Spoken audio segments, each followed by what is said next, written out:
देखो हम लोग सबसे पहले आज इंडियन कॉन्स्टिट्यूशन पढ़ते हैं। ओके, पॉलिटी को चांदनी जैसा बच्चा जो देख रहा है कि ये बोरिंग है, नींद आ रही है, वो आ रही है, ऐसा कुछ नहीं है। बिना एसएसटी पढ़े हुए आप अपने क्लासेस को पास नहीं कर सकते। और एसएसटी एक ऐसा सब्जेक्ट है जो हमें डीप नॉलेज देता है, हिस्ट्री के बारे में, कॉन्स्टिट्यूशन के बारे में, देश कैसे चलती है उसके बारे में। आप यदि ये सोच रहे हैं कि सिर्फ साइंस और मैथ्स पढ़ के आप अच्छा मार्क्स ला सकते हैं, आप जीवन में अच्छा कर सकते हैं, तो आप बेवकूफ है। आज का जो सोसाइटी है उस सोसाइटी का मतलब ही होता है सोशल स्टडी। सोशल के बारे में पढ़ना पड़ता है। बिना सोसाइटी के बारे में पढ़े हुए सोसाइटी में कुछ कैसे करेंगे? इसलिए पॉलिटी पढ़ना जरूरी है। आज हम लोग पॉलिटी पढ़ते हैं स्टार्टिंग से।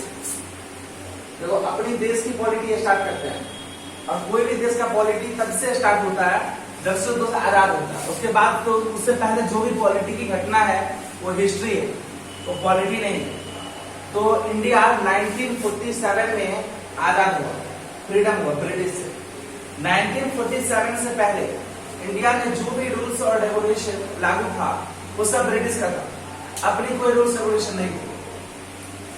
ब्रिटिश ने एक बार भारत सरकार को कहा था, भारत के लोगों को, जो कांग्रेस के उस समय मेंबर थे, उनको कहा कि आप लोग अपने देश के लिए नियम कानून बनाइए, हम आपके देश को आजाद कर देंगे। ये 1942 की बात है। तो भारत के लोग अपना संविधान बनाना शुरू किए, बट उन लोगों ने कहा कि ये संविधान आपका अच्छा नहीं बना, आप लोग तो एक संविधान नहीं बना सकते अपने देश का, तो आप लोग क्या आजाद होइएगा। और ब्रिटिश राज करता रहा। लेकिन 1947 में ब्रिटिश को मजबूरी में छोड़ना पड़ा देश। तो भारत सरकार ने एक कमेटी बनाई जिसका नाम था कॉन्स्टिट्यूशन कमेटी। और कॉन्स्टिट्यूशन कमेटी में मेंबर थे 300 के अप्रॉक्स। ये मेंबर सिलेक्ट होकर आए थे पहले से। इस कमेटी ने एक कॉन्स्टिट्यूशन ड्राफ्ट किया। जब भारत के कमेटी के मेंबर, कॉन्स्टिट्यूशन कमेटी के मेंबर अपना कॉन्स्टिट्यूशन ड्राफ्ट कर रहे थे, तो इन लोगों ने दुनिया के मैक्सिमम देशों का कॉन्स्टिट्यूशन जाके पहले पढ़ा। मतलब सोचो कितनी बड़ी कमेटी है। कमेटी में एक ड्राफ्टिंग कमेटी है, एक राइटिंग ड्राफ्टिंग होता है लिखने वाला कमेटी, एक जो है उसको ठीक करने की कमेटी है, एक उसमें संशोधन करने की कमेटी है। 5-10 कमेटी बनेगी, जिसमें ड्राफ्टिंग कमेटी का हेड जो था भीमराव अम्बेडकर थे। इसलिए कहा जाता है भीमराव अम्बेडकर ने संविधान को लिखा, बट संविधान बनाने वाले अकेले हुए नहीं थे, बहुत सारे लोग थे उसमें। हाँ, वो ड्राफ्टिंग कमेटी के हेड जरूर थे। तो अपने देश के लोग 1947 में आजादी के बाद डिफरेंट कंट्री का संविधान पढ़ा। जैसे हमने अमेरिका का कॉन्स्टिट्यूशन पढ़ा, हमने ब्रिटेन का कॉन्स्टिट्यूशन पढ़ा, इटली का, इराक का, टर्की का, जर्मनी का, कनाडा का, हर देश का कॉन्स्टिट्यूशन हम पढ़े। लास्ट में हमने सोचा कि हमारे देश बाकी देशों कंपेरिजन में कैसी है, डिफरेंट है, तो हमने अपनी संविधान बनाने का प्रयास किया। आज भी इस दुनिया की सबसे बड़ी राइटिंग संविधान, लिखित संविधान जो है वो भारत की है। दुनिया की सबसे बड़ी संविधान भारत की, सबसे बड़ी कॉन्स्टिट्यूशन इस दुनिया में किसी के पास है तो इंडिया का कॉन्स्टिट्यूशन। इंडिया के कॉन्स्टिट्यूशन को लिखने में 2 साल 11 महीना और 18 दिन का समय लगा था। 2 ईयर 11 मंथ और 18 डेज इंडियन कॉन्स्टिट्यूशन को बनने वाला था। हमारे इंडियन कॉन्स्टिट्यूशन के शॉर्ट फॉर्म में बहुत सारी तरह की बातें करेंगे। इंडियन कॉन्स्टिट्यूशन में क्या था, क्या नहीं था, सब चीज के बारे में बात करेंगे। ठीक है, इसको बनने में लगा था 2 ईयर 11 मंथ और 18 डेज। यह इंडियन कॉन्स्टिट्यूशन का बनने का डेट था। लास्ट में 26 जनवरी 1950 को हमारा कॉन्स्टिट्यूशन इनैक्ट हो गया और हमारे देश पे लागू हो गया। इस दिन 26 जनवरी 1950 से लेकर आज तक हम प्रत्येक वर्ष 26 जनवरी को रिपब्लिक डे मनाते हैं, क्योंकि हमारा देश उस दिन से रिपब्लिक हो गया था। हमारी कॉन्स्टिट्यूशन एडॉप्ट हो गई थी और प्रेसिडेंट को कॉन्स्टिट्यूशन के अकॉर्डिंग काम करना था, तो वो हमारा रिपब्लिक डे। उससे पहले तक हमारा देश रिपब्लिक नहीं हुआ था, ठीक है, इंडिपेंडेंट हुआ था। तो हम लोग 15 अगस्त 1947 को इंडिपेंडेंट हुए, इसलिए 15 अगस्त को हम प्रत्येक वर्ष इंडिपेंडेंस डे मनाते हैं।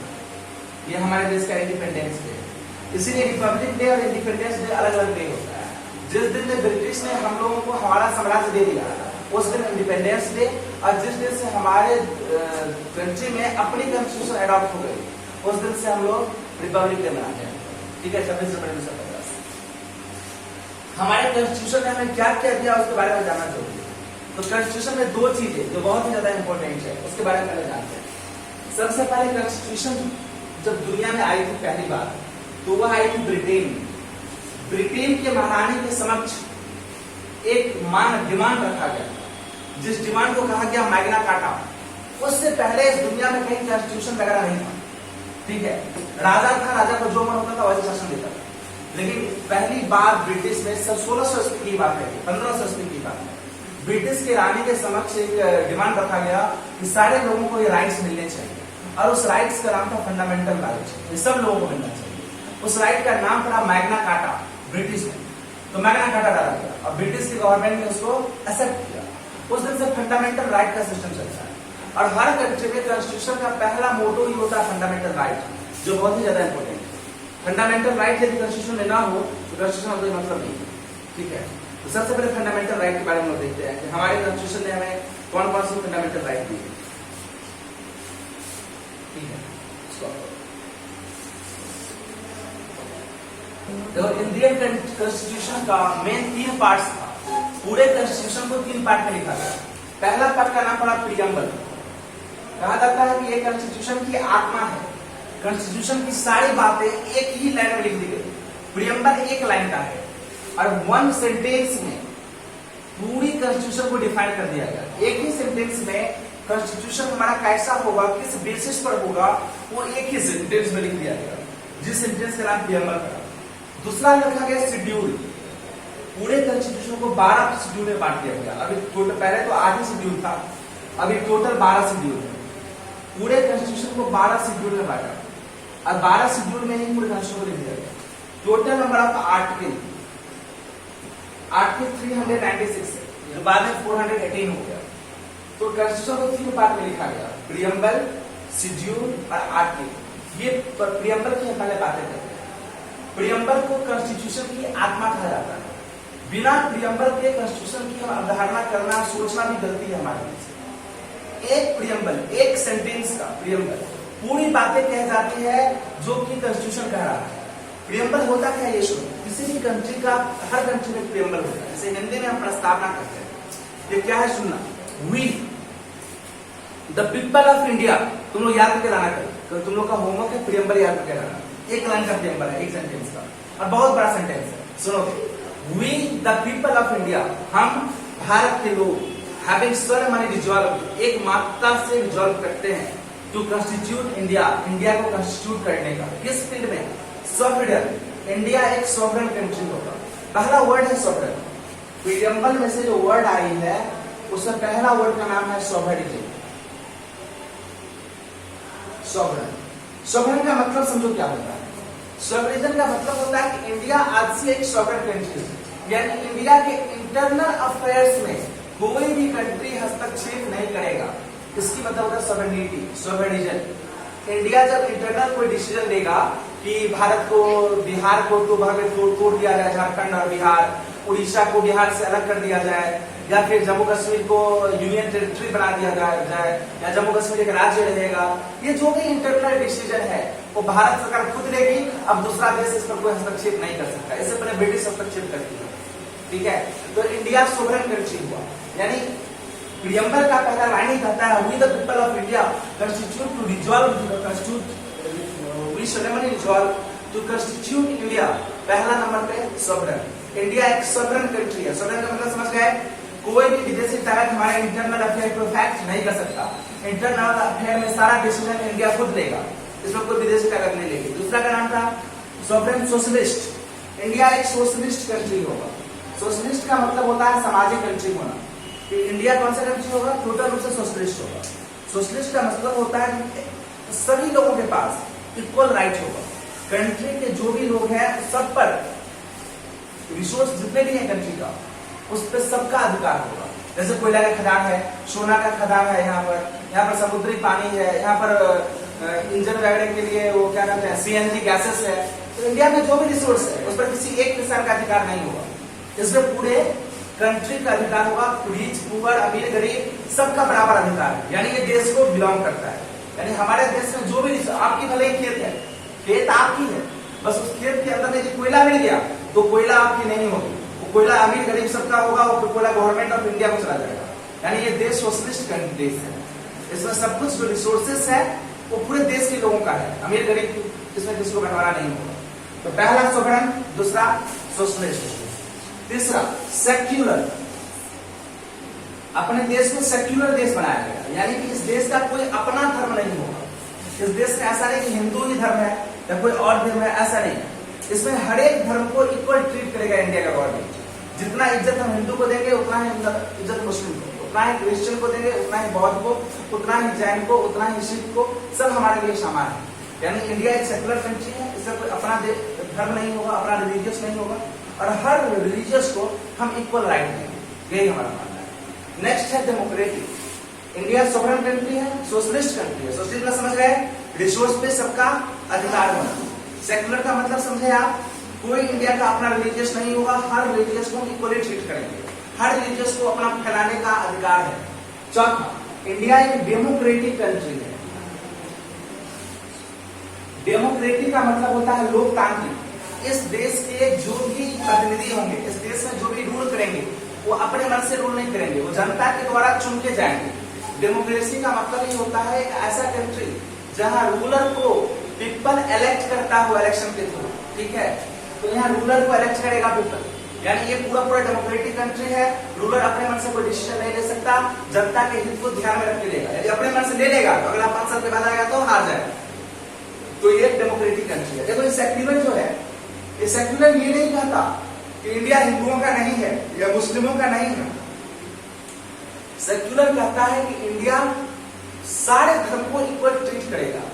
इंडियन जो मतलब एडमिनिस्ट्रेशन है वो किसी एक देश को वैल्यू नहीं देगा, हर देश को बराबर वैल्यू देगा, ठीक है। गवर्नमेंट सबको इक्वल वैल्यू देगा। और डेमोक्रेटिक कहता है कि जो सरकारें होंगी वो चुन के आएंगी, वो अपने मन से नहीं आएंगी, उसको जनता चुनेगी। यानी हर डिसीजन में जनता का रोल है। तो जितने भी लोग आज डिसीजन ले रहे हैं उसे हम ही लोग चुन के भेजे हैं, तो वो जो डिसीजन ले रहे हैं इनफैक्ट हमारे लिए ही ले रहे हैं, ऐसा हम लोग मान के चलते हैं, ठीक है। कोई दिक्कत नहीं आता। तो प्रियम्बल कह दिया सॉवरेन कंट्री होगा अपना, सोशलिस्ट कंट्री होगा, सेक्युलर होगा, डेमोक्रेटिक होगा। प्रियम्बल कहता है अपना कंट्री रिपब्लिक होगा। रिपब्लिक में क्या फर्क है? देखो, रिपब्लिक वह देश होता है जहां के राजा इलेक्शन के थ्रू चुने जाते हैं। ब्रिटेन एक कंट्री है जो डेमोक्रेटिक है लेकिन रिपब्लिक नहीं है, वो डेमोक्रेटिक मोनार्की है। वहां पर सारा रूल्स रेगुलेशन कॉन्स्टिट्यूशन के अकॉर्डिंग चलता है। डिसीजन लेने वाले लोग चुन के ही आते हैं, उन्हीं का डिसीजन वैलिड होता है। लेकिन देश का जो हेड है वो चुन के नहीं आता, वो महारानी का फैमिली से बिलोंग करता है। महारानी विक्टोरिया जो थी ना, उनके फैमिली से बिलोंग करता है। उनके फैमिली में जो जन्म लेगा वही राजा या रानी बनेगा, वो चुन के नहीं आएगा। तो मोनार्की अभी भी वहां चल रहा है वो सिस्टम, राजा रानी उस फैमिली से ही होगा। अपने देश में ऐसा नहीं है। अपने देश का राजा होता है प्रेसिडेंट, और प्रेसिडेंट हर 5 साल में चुन के आता है। तो अपने जिस देश में जो हेड ऑफ द कंट्री है वो भी इलेक्शन के थ्रू चुन के आए, उस देश का नाम है रिपब्लिक। देखो, डिसीजन लेने वाले लोग चुन के आएंगे तो डेमोक्रेटिक, राजा भी चुन के आ जाए तो रिपब्लिक। तो अपने देश में राजा भी चुन के आता है, इसलिए देश क्या है? रिपब्लिक। अपने देश में क्या है? जस्टिस होना चाहिए, सारे लोगों को न्याय मिलना चाहिए। ये भी अपने देश के प्रियम्बल में लिखा गया। जस्टिस मतलब हर एक जाति, हर एक धर्म के लोगों को न्याय मिलेगा, इस देश में ऐसा होगा। लिबर्टी, अपने देश में हर एक लोगों को आजादी होगी, बहुत सारी चीजों की छूट, जैसे स्पीच एक्सप्रेशन की छूट है, कहीं आने जाने की छूट है, कुछ भी बोलने का छूट है। लेकिन कुछ भी बोलने का मतलब ये नहीं कि तुम मुझे गाली देते, बोलने का मतलब आपको वो सारी चीजें बोलने का छूट है जिसमें दूसरे का अपमान ना होता हो, दूसरे का हर्ट ना होता हो, ऐसे चीज आप बोल सकते हैं। तो प्रियम्बल में सब कुछ लिखा होगा। अपना देश सॉवरेन है, सोशलिस्ट है, सेकुलर है, डेमोक्रेटिक है, रिपब्लिक है, जस्टिस है, लिबर्टी है। अपने कंट्री में, अपने कंट्री का इक्वलिटी होना चाहिए कंट्री में, यानी सबके लिए समानता, किसी से भेदभाव नहीं, सब एक समान है। सबको बीच में रिसोर्सेस को बराबर बराबर बांट दो। स्टार्टिंग में ट्राई किया गया था कि जमीन भी सबको बराबर बराबर बांट दो, किसी का ज्यादा कम नहीं रहेगा। लेकिन बाद में ये चीजें हो नहीं पाई अपने देश में। स्टार्टिंग में ट्राई किया गया था जमीन को भी क्या कर देना, बराबर बराबर बांट देना, क्यों नहीं हो पाया? इसलिए कि जो अमीर लोग का बहुत ज्यादा जमीन था, वो क्या क्या जमीन अपने नाम पे कुछ 10 बीघा था, कोई मामा के नाम पे लिख दिया, कोई भांजा के नाम पे, कोई दादी के नाम पे, बुआ के नाम पे, फूफा के नाम पे, बेटा के नाम पे, बेटी के नाम पे, दिखा दिया मेरे पास इतने ही है, तो क्या बात है? तो और बोलबाला भी था अमीर लोगों का, और अमीर लोग ही तो डिसीजन लेने गए थे वहां पर। जो लोग वहां डिसीजन ले रहे थे वो भी तो मतलब जुटते गए तो अमीर थे, उनके पास भी पैसा था, ताकि वो कैसे बांट देते। तो 2-3 बार प्रयास किया गया कि जमीन को किस बड़ी बांट दो। यदि ऐसा होता तो आज के कंडीशन में हिमांशु के घर में जो 2 फ्लोर है तो उसमें एक फ्लोर मेरा होता है, एक फ्लोर उसका होता है, इक्वली बांट दिया जाता है। सर तुम्हारे घर का भी एक फ्लोर हमारा भी होता है, या किसी और का होता, तुम्हारे घर का भी एक फ्लोर किसी और का होता, फिर ऐसा हुआ नहीं। तो हमारा देश कहता है इक्वलिटी, सबको समानता, रिसोर्सेस में समानता, जस्टिस में समानता, एजुकेशन में समानता, छुआछूत भेदभाव सब खत्म कर दिया गया, इक्वलिटी दिया गया। नेक्स्ट था फ्रेटर्निटी। फ्रेटर्निटी इसका मतलब होता है भाईचारा, कि हमारे देश में भाईचारा होगा, सबको एक भाईचारे से रहेंगे। इस बात को भी कर दिया गया कि भाईचारा होगा हमारे देश में। तो पूरा सुनिएगा कंस्टिट्यूशन क्या है। कहता है we the people of India having solemnly resolved to constitute India into a sovereign, socialist, secular, democratic republic and to secure to all citizens। Democratic होगा, रिपब्लिक होगा, और हम सारे सिटीजन को सिक्योर करते हैं। क्या सिक्योर करते हैं? तो social, economic, political, justice, liberty, expression, belief, equality of status and opportunity, fraternity, ये सब कुछ हम दे रहे हैं। तो ये सारी चीजें मिलाकर प्रियम्बल बना। प्रियम्बल की ये 9 वर्ड्स आत्मा है। पूरी कॉन्स्टिट्यूशन जो लिखी गई है उसमें ये 9 वर्ड का रिफ्लेक्शन देखने को मिलता है।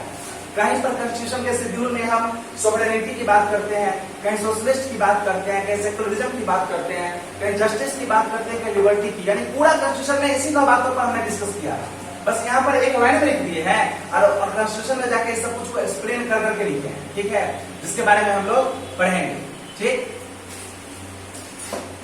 देखो हमारा देश हमेशा कॉन्स्टिट्यूशन जब बनाया इस प्रियम्बल की बातों को ध्यान में रखता है, और इसी बेसिस पर 12 शेड्यूल और 396 आर्टिकल हमारे देश में बना। हमारे देश का जो इंपोर्टेंट फीचर्स है कॉन्स्टिट्यूशन का, हम उसके बारे में बातें करते हैं, जो शेड्यूल और आर्टिकल में दिया हुआ है। अभी 12 शेड्यूल और 396 आर्टिकल पढ़ना तो पॉसिबल है नहीं, लेकिन कुछ इंपोर्टेंट चीजें जो दी हुई मैं बताता हूँ उसके बारे में। इंडिया का इंपोर्टेंट फीचर्स जो है, हम इंपोर्टेंट फीचर्स की बात कर रहे हैं, वो तो प्रियम्बल की बातें थी। इंपोर्टेंट फीचर्स ऑफ कॉन्स्टिट्यूशन, इसमें पहला है कि इंडिया एक फेडरल कंट्री होगा। फेडरल का मतलब समझो। इंडिया को जब डिफाइन किया गया पहले वार्ड में, तो पहला शेड्यूल में तो कहा India is a nation of states.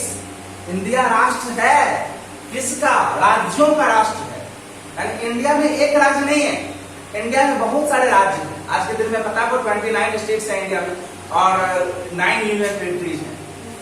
9 है ना, जम्मू कश्मीर और लद्दाख में यूनियन टेरिटरी बन चुका है। तो अब 7 यूनियन टेरिटरी थे, अब 2 बढ़ गया, 9 हो गया। तो इंडिया में 29 स्टेट्स और 28 स्टेट्स और 9 यूनियन टेरिटरी है इंडिया में।